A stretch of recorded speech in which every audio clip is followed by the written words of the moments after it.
अस्सलामु अलैकुम वरहमतुल्लाहि वबरकातुह। मोहतरम भाइयों, बुज़ुर्गों, दोस्तों, ये हमारा इस्लाह मुआशरा का 1274वां सबक है। हाफिज़ वसीम साहब की ख़ुदकुशी, मौलवी इमरान साहब की शहादत के अलावा मिल्लत में अगर हम नज़र दौड़ा कर देखेंगे तो आपको अइम्मा, उलामा, हुफ़्फ़ाज़ की एक बहुत बड़ी तादाद ऐसी मिलेंगी जो आज भी फ़ाक़ा कशी पर मजबूर है, जो आज भी मोहताज है, मिस्कीन है, गुर्बत की सतह से नीचे ज़िंदगी गुजार रही हैं। एक बहुत बड़ी तादाद ऐसी मिलेंगी जो क़र्ज़ों में गिरफ़्तार है। एक बहुत बड़ी तादाद आपको ऐसी मिलेंगी जो हालात से मजबूर हो चुके हैं। आज का मेरा सबक सिर्फ़ हमारी उलामा, हुफ़्फ़ाज़ और अइम्मा बिरादरी के लिए है और कुछ फ़ॉर्मूले मैं आपको बताने वाला हूँ। इंशाअल्लाह अगर आपने उस पर अमल किए, पूरी ज़िंदगी आपको किसी से कर्ज़ लेने की ज़रूरत नहीं पड़ेगी, मस्जिद के सदर साहब से किसी किस्म की उम्मीद रखने की ज़रूरत नहीं पड़ेगी, मदरसे के मोहतमिम साहब से उम्मीद रखने की ज़रूरत नहीं पड़ेगी। आपके मस्जिद में अगर कोई मालदार मुसल्ली है, उससे भी आपको उम्मीद रखने की ज़रूरत नहीं पड़ेगी कि वो आपका कुछ भला कर देगा। बल्कि अगर आप मेरी तरतीब पे अमल करोगे तो इंशाअल्लाह अल्लाह आपको उस मकाम पर पहुँचाएगा कि आप ख़ुद लोगों का भला करने वाले बनोगे। सबसे पहली चीज़ मैं ख़ास तौर पे हमारे उलामा, हुफ़्फ़ाज़, अइम्मा से ही कुछ गुजारिशात करना चाहता हूँ। सबसे पहली चीज़, अपने अंदर कॉन्फिडेंस का पैदा करना। कॉन्फिडेंस किसे कहते हैं? अपने अंदर जो है ना, खुददारी पैदा करना, अपने अंदर एहसास बरतरी पैदा करना कि मैं ख़ुद भी कुछ कर सकता हूँ। आपको पता है हमारे अंदर सबसे बड़ी जिस चीज़ की कमी होती है वो है एहसास बरतरी, खुददारी की, कि मैं कुछ कर सकता हूँ। ये कमी का फ़ायदा लोग ऐसे उठाते हैं कि हमको इस्तेमाल करते हैं वो, क्योंकि हम एहसास कमतरी का शिकार होते हैं। फाइनेंशियली मजबूत नहीं होने की वजह से लोग हमारी मजबूरियों का ऐसा फ़ायदा उठाते हैं कि बाज़ ऐसे भी हमारी बिरादरी के लोग होते हैं कि जिनको सिर्फ़ एक चाय और एक बन मस्का खिलाकर लोग अपना काम उनसे निकलवा लेते हैं। बहुत सारी सियासी पार्टी के लोग अपने काम हमारे से निकलवा लेते हैं। बहुत सारे लोग उनके अपने काम हमारे से निकलवा लेते हैं, सिर्फ़ इस्तेमाल करके, यूज़ करके इमाम साहब को, आलिम साहब को, हाफिज़ साहब को, मौलाना साहब को। अल्लाह हिफाजत फरमाए। क्यों होता है ये सब? सिर्फ़ इस वजह से क्योंकि हमारे अंदर एहसास बरतरी नहीं होता है, हम एहसास कमतरी का शिकार होते हैं। इसीलिए अभी मैं 3 दिन की जमात में चल रहा था थोड़े दिन पहले, तो जिस बस्ती के अंदर हमारी जमात थी उस मस्जिद के इमाम साहब, वो हमारे रहबर साहब थे, और बोले चलो मुलाकात के लिए जाएंगे। अब हम रास्ते से निकले, वो रास्ते में जो भी मिलता था, जो भी, तो उनका बात करने का स्टाइल मैं आपको बताता हूँ। वो इस तरीक़े से बात करते थे, अस्सलामु अलैकुम हाजी साहब, कैसे हैं आप? आपकी ठीक है? आपकी ठीक है? माशाअल्लाह माशाअल्लाह। मौली साहब इनसे मिलिए, ये हमारे हाजी साहब, माशाअल्लाह हमारे हाजी साहब ऐसे है, हमारे हाजी साहब वैसे है, हमारे हाजी साहब। वो हाजी साहब जो है उनकी इतनी तारीफ़ और तौसीफ़, मुझे लगा अब ये पता नहीं वो हाजी को अल्लाह के अर्श के नीचे पहुंचा देते, क्या मालूम। फिर हम थोड़ा आगे बढ़े, सलाम अलैकुम शकील भाई, कैसे हैं? आइए शकील भाई, आपकी कैसी है? आपकी ठीक है तबीयत वगैरह आपकी? और शकील भाई, और ऐसा वैसा, यूँ, यानी इतना मीठा बन के। मैं बोला यार क्या बात है, ये गुलाबी जामुन के जैसा रात में जो है हज़रत उसमें तो नहीं रहते ना, वो गुलाबी जामुन का जो शीरा रहता उसके अंदर तो ही, यानी मैंने इतना मीठा इंसान ज़िंदगी में कभी नहीं देखा हुआ था। फिर वो शकील भाई से हमारा तारुफ़ कराने लगे, वहाँ शकील भाई, हमारे शकील भाई ऐसे, हमारे शकील भाई वैसे, हमारे शकील भाई यूँ, हमारे शकील भाई त्यों। फिर हम और थोड़ा आगे बढ़े तो हमने देखे कि वहाँ पे नौजवान जो है, 4-5 नौजवान जो है वो खड़े हुए हैं वहाँ पर। और वो 4-5 नौजवानों के पास में जब हम पहुँचे, फिर ये इन्होंने लिखा, सलाम अलैकुम इमरान भाई, जावेद भाई, जमील भाई, कैसे हैं आप सब लोग? सब ठीक है? आप लोगों की तबीयत वगैरह ठीक है? कैसा? यानी उसके बाद में जो है फिर वहाँ जाके और उन लोगों के साथ में भी जो है, अब वो सब मुलाकात होने के बाद में, जो मुलाकात के लिए हम गए थे वो तो एक से भी मुलाकात हुई नहीं, किसी से भी नहीं। और मैंने देखा वो मस्जिद में भी अगर कोई उनको वज़ू खाने में वो ऐसा आधा रुकू करके उनसे मिलते थे, कैसे हैं आप, आपकी तबीयत कैसी है, ऐसा पूरा आधा रुकू करके, आधा सोकर। तो मैं परेशान हो गया। मैं बोला भाई इमाम साहब ऐसा क्यों कर रहे होंगे, इतनी आजीज़ी, इतनी इनकिसारी, इतना तवाज़ो, पूरा सो के झुक के रुकू करके लोगों से मुलाकात, लोगों को इतना चने के झाड़ पे चढ़ाना, इतना मीठापन किस लिए है, क्या इसका फ़ायदा क्या है इससे? ये सिर्फ़ और सिर्फ इस वजह से है कि हाजी साहब मेरे से खुश रहना चाहिए, जमील भाई, शकील भाई मेरे से खुश रहना चाहिए, नौजवानों ने मेरे से, सिर्फ़ और सिर्फ, इसके अलावा और कोई मकसद नहीं। क्यों? अगर ये सारे लोग खुश रहेंगे तो मेरा कुछ ना कुछ जो है भला कर देंगे, मेरा माली ताउन हो जाएगा और मुझे जो है कुछ ना कुछ इनसे सपोर्ट मिल जाएगा, सिर्फ इस वजह से, इसके अलावा और कुछ नहीं। उसके बाद में एक जलसे में मेरा जाना हुआ, जलसे में, तो मैंने जलसे में देखा, वो जलसे के अंदर भी जो है ना जो जिन साहब ने मुझे जलसे में दावत दी, मैं बैठा हुआ हूँ, अब वो बच्चों को बुला रहे हैं वहाँ पे। अब आपके सामने जो मासूम बच्चा पढ़ने वाला है उसका नाम है अहान शेख, और वो हमारे कट्टू भाई के फर्जंद है, और आप तो जानते ही हमारे कट्टू भाई ऐसे है, हमारे कट्टू भाई वैसे है, हमारे कट्टू भाई डबल पैसे है। अब वो जो अहान शेख, जो बच्चे को दावत दी गई है, वो रो रहा है और वो जो है बिल बिला रहा है, वो स्टेज पे आने को तैयार नहीं है। फिर भी लाओ लाओ उसको, लाओ गोदी में उठा के लाओ लाओ, लेके आओ उसको स्टेज पे लेके आओ, लाओ लाओ लाओ। अब वो पूरा वहाँ पे मजमा बैठा हुआ है, लोग बैठे हुए हैं। अरे काय के लिए बाबा इतनी चमचागिरी, इतनी चापलूसी, इतनी चाटूगिरी, किस क्या काय के वास्ते? किसको खुश करना चाह रहे आप? उसके बाप को, ताकि उसका बाप खुश हो जाए और तुमको एक बंडल उठा के दे दे नोटों का।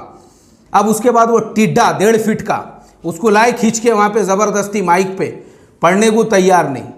और जो अनाउंसर साहब है वो खुद ही उसको बोल रहे हैं, हाँ चलो बेटा पढ़ो, ला इलाहा इल्लल्लाहु मुहम्मदुर रसूलुल्लाह। वो खुद ही पढ़ा रहे हैं उसको, और वो पढ़ रहा। देखो कितना अच्छा पढ़ा बच्चे ने, माशाअल्लाह माशाअल्लाह माशाअल्लाह बोल के।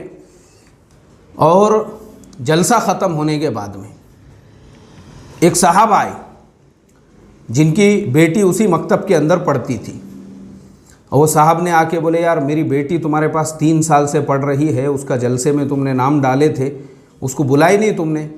तो फिर वो अनाउंसर साहब जो है, वो साहब के साथ उनकी हुज्जत हो रही है वहाँ पे। वो साहब जो है ज़िद पे अड़े हुए हैं कि मेरी बेटी को क्यों नहीं बुलाया गया। तो फिर मैंने वो अनाउंसर साहब जो थे बाद में उनको साइड में लिया, उनको समझाया। मैं बोला यार वो 3 साल से पढ़ रही थी, लेकिन गरीब की बेटी थी, तुमने उसको बुलाए नहीं।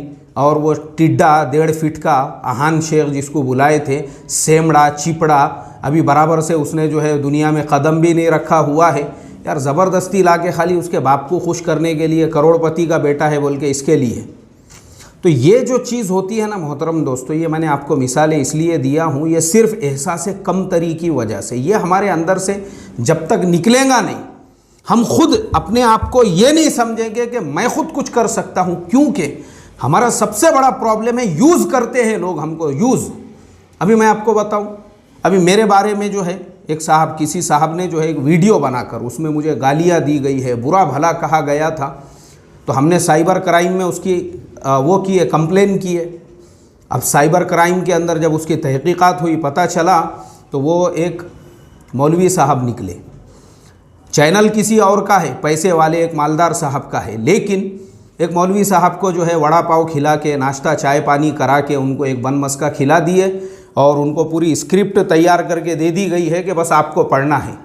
यूज़ कर लिए बेचारे को, इस्तेमाल कर लिए। मैंने मेरी वो कंप्लेन वापस ले लिया। मैं बोला जाने दो यार, कोई बात नहीं, बेचारा गरीब इंसान है वो, उसको ख़ुद को ये मालूम नहीं है, एहसास कमतरी का शिकार है वो। उसको खाली एक टाइम का नाश्ता करा के, चाय पिला के, बन मस्का खिला के, उससे एक वीडियो रिकॉर्ड करके ले लिए, चैनल किसी और का। मैं बोला कार्रवाई करना है चैनल वालों के ऊपर करो, लेकिन वो जो जिसकी आवाज़ है उसको माफ़ कर दो। मैं बोला उसके अगेंस्ट में कोई कार्रवाई मत करो। ये हाल है हमारा, अल्लाह हिफाजत फरमाए। हमको ख़ुद को ये एहसास नहीं होता है, लोग हमको यूज़ करके, इस्तेमाल करके फेंक देते हैं निकाल के। और हम क्या सोचते हैं कि मैं किसी मालदार साहब मेरे बड़े अजीज़ हैं, वो हाजी साहब तो मेरी बड़ी इज्जत करते हैं, और वो नगर सेवक साहब तो मेरा बड़ा नाम लेते हैं, और वो पैसे वाले साहब जो है, ये सिर्फ एहसास कमतरी की वजह से है। एक बात याद रखो, इसके अलावा कुछ नहीं है, कुछ नहीं है, ये सिर्फ एहसास कमतरी। आपके अंदर सेल्फ कॉन्फिडेंस नहीं है, आपके अंदर आत्मविश्वास नहीं है, इसलिए आपका हाल गवर्नमेंट की जो लाल बस है एसटी महामंडल उसके जैसा हो चुका है, हाथ दाखवान गाड़ी थामुआ। अल्लाह हिफाजत फरमाए। अब मैं आपको बताता हूँ अपने अंदर सेल्फ कॉन्फिडेंस कैसे पैदा किया जाए।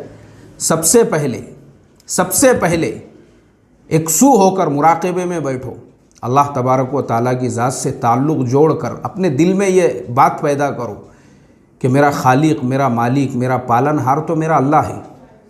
मेरे अल्लाह ने जैसे फ़लाने करोड़पति साहब, सेठ साहब, मालदार साहब और फ़लाने सदर साहब और मोहतमिम साहब को 2 हाथ 2 पैर, 1 मुंडी, 2 आँखें, नाक, कान, ज़ुबान दी हुई है, मुझे भी अल्लाह ने वो सब बराबर दिया उनके जैसा। अल्लाह मियाँ ने मेरे भी इसमें कुछ कमी नहीं किया। अब अगर अल्लाह ने किसी को ज़्यादा माल दे दिया है, अगर अल्लाह ने किसी को ज़्यादा ये दिया है, तो सिर्फ़ और सिर्फ इस वजह से कि उन्होंने मेहनत की। वो कौन सा तरीक़ा है, वो कौन सी मेहनत है जो करके मैं भी उनसे बड़ा बन सकता हूँ, ये सोचो ना आप, और वो तरीक़ा इख्तियार करो। सबसे पहली चीज़ ये जो मिठापन भी जो है ना, ये निकालो अपने अंदर से। मिठापन कैसे है आप, कैसे है, ये पूरा रुकू करके जो मिलने का जो तरीक़ा है ना, पूरा झुक जाने का है लोगों के सामने, ये निकालो अपने अंदर से। ये निकलना ज़रूरी है। एहसास खुददारी पैदा होना चाहिए अपने अंदर, कॉन्फिडेंस पैदा होना चाहिए कि भाई जो काम दूसरे कर रहे हैं मैं क्यों नहीं कर सकता, मुझे क्या ज़रूरत है लोगों के सामने झुकने की, मीठा बनने की, हर एक की तारीफ़ करने की, तौसीफ़ करने की, उनके बच्चों को जो है 7वें आसमान पे चढ़ाने की। ये एहसास कमतरी निकलना ज़रूरी है। आप क्या नहीं कर सकते, जो दूसरे कर रहे वो आप भी कर सकते हैं। तो सबसे पहली चीज़ अपने अंदर से ये एहसास कमतरी निकालिए, और वो एहसास कमतरी निकालने के बाद ख़ास तौर पे हमारे जो नौजवान उलामा हैं जिनकी उम्र 25 साल से कम है, 30 साल से भी अगर कम है तो भी कोई मसला नहीं है। अगर आपने स्कूल में 4वीं, 5वीं, 7वीं तक पढ़ा हुआ है, आप अपनी स्कूल की तालीम को आगे बढ़ाइए। 10वीं का एग्ज़ाम दीजिए, 12वीं दीजिए, ग्रेजुएशन कीजिए, उसके बाद हज़ारों कोर्सेस है आपके लिए, जो सब कर रहे हैं आप भी कर सकते हैं। और मेरे सबक है भाई इस पे, मैं बार बार अभी क्या रिपीट करूँ वही बातों को जो ऑलरेडी मैं उलामा इम्मा हुफ़ाज़ के लिए बता चुका हूँ।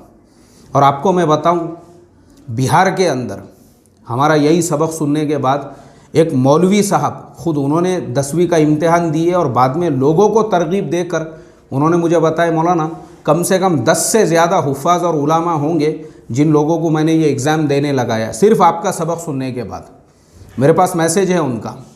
उनके अलावा भी बहुत बड़ी तादाद है ऐसी माशाअल्लाह जिनके जब ये चीज़ समझ में आ गई, क्योंकि क्या ज़रूरत है, क्यों नहीं कर सकते आप। 10वीं का इम्तिहान दो और 10वीं के फ़ौरन बाद भी अगर आपको ग्रेजुएशन करना है, मौलाना आज़ाद ओपन यूनिवर्सिटी है, यशवंतराव चौहान मुक्त यूनिवर्सिटी है, इग्नू है, Indira Gandhi national open university है, अलीगढ़ मुस्लिम यूनिवर्सिटी है, जामिया मिल्ला इस्लामिया है और JNU है। ऐसी बहुत सारी यूनिवर्सिटीज़ हमारे देश के अंदर ऐसी है जहाँ से आप अपनी इमामत करते हुए, मदरसे की तदरीस करते हुए, ये सब करते हुए ये काम कर सकते हैं। बिल्कुल करना चाहिए। अगर आपको कोई रोकेगा ना, कोई अगर इस मामले में अगर समझो रोक रहा है, क्योंकि हमारा उलामा इम्मा का सबसे बड़ा एक प्रॉब्लम ये भी है कि हम लोगों को रोकने वाले जो है ना, और रोकने वाले हमारे लाइन के ही अकाबिर होते हैं जिनको हम अपना बुज़ुर्ग बड़ा समझते हैं। उनमें ही कुछ लोग ऐसे होते, दुनियादारी है, ये दुनिया की जलील चीज़ें है, दुनिया है, ऐसा बोल के ये इसलिए रोकते हैं। उनको मालूम है अगर आप 2-4 किताबें कॉलेज यूनिवर्सिटी की ज़्यादा पढ़ लोगे तो उनसे ज़्यादा होशियार बन जाएंगे आप। वो नहीं चाहते कि आपने ज़्यादा होशियार बनना, आपने बंधुआ मजदूर रहना उनके लिए, आपने जंगली अनपढ़, आपको दुनिया की कुछ मालूमात नहीं होना चाहिए, आप एकदम अंधेरे में ज़िंदगी गुजारने वाले रहना चाहिए। ये मकसद है उनका, क्योंकि अगर आप वैसे रहोगे तो ही उनके पीछे पीछे जो है उनका जो पानदान है वो लेकर चलोगे। जी हज़रत हज़रत हज़रत हज़रत हज़रत हज़रत हज़रत, आपने हज़रत हज़रत करके जो है उनके पीछे ऐसी पूरा क्या पूरा झुंड जो रहता नहीं क्या, मेंढों का, बकरियों का, बोकुड़ों का, वैसा वैसा उनके पीछे चलना चाहिए। आपने उनको अल्लाह ताला की एक ऐसी मखलूक, मतलब उनको अर्श तक, तो अगर आप पढ़ लिख के ज़्यादा होशियार बन जाएंगे तो फिर ये ऐसे जो आज हमारे क्या बोलेंगे उनको, जो इस तरीके से पीर बन के बैठे हुए हैं, अकाबिर बन के बैठे हुए मन घड़त, तो फिर उनकी अकाबिरियत का मसला है, यहाँ पे उनके बुजुर्गी का मसला है, उनके बड़ेपन का मसला है। तो इसके लिए मेरी रिक्वेस्ट और दरख्वास्त है, हमारे नौजवान उलामा जो जिनकी उम्र 30 से कम है, उससे ऊपर भी है तो मसला नहीं है, 10वीं का इम्तिहान दो, 12वीं दे सकते हैं दो, ग्रेजुएशन करो, उसके बाद डीएड है, बीएड है, डिप्लोमा है, कंप्यूटर इंजीनियरिंग है, एलएलबी है। मेरे शागिर्द है, हमारे शागिर्द है, मौलवी साहब आलिम है, हाफिज़ है, मुफ्ती है, एलएलबी उनका माशाल्लाह तकरीबन कंप्लीट हो चुका है। जज के एग्ज़ाम्स की वो तैयारी में लगे हुए, अभी दिल्ली जाके एक इम्तिहान देकर आए, और इमाम है, अभी ऑलरेडी इमाम है एक मस्जिद के, तो वो कर सकते हैं। आप क्यों नहीं कर सकते? क्यों अपने अंदर एहसास कमतरी है आपके अंदर? क्यों आप अपने मस्जिद के मुसल्लियों के लिए गुलाबी जामुन का शीरा बन के जी हमारे शकील भाई, जमील भाई, रफ़ीक भाई, इमरान भाई? क्या ज़रूरत है ये ऐसी चमचागिरी, चापलूसी, मिठ्ठे बन के जो है ऐसे लोगों की ये करने की? कोई ज़रूरत नहीं है। एहसास कमतरी से निकलो बाहर।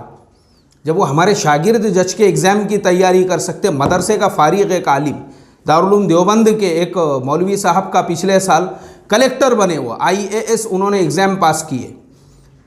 एक चेन्नई के अंदर इमाम साहब है मस्जिद के, जिन्होंने मस्जिद में ही क्लास खोल के रख दी है, मस्जिद में से जो है बच्चों को कलेक्टर बना के बाहर भेज रहे हैं वो। आप मुझे बताओ ना, एक इमाम, एक आलिम, एक हाफिज़, एक मुफ्ती क्या नहीं कर सकता है? कब करेगा? जब एहसास कमतरी से बाहर निकलेगा। तो पहले एहसास कमतरी से बाहर निकलो, और ये एक चाय के लिए, एक बन मस्का के लिए, वड़ा पाव के लिए, एक टाइम के खीमा पाव के लिए और नाश्ते के लिए यूज़ होना छोड़ दो सबसे पहले तो, और अपनी कदर और अपनी कीमत पहचानो। आप क्या नहीं कर सकते हैं, इतना भी मत गिराओ कि लोग हमको एक बन मस्का चाय में यूज़ करके फेंक दे। अल्लाह हिफाजत फरमाए।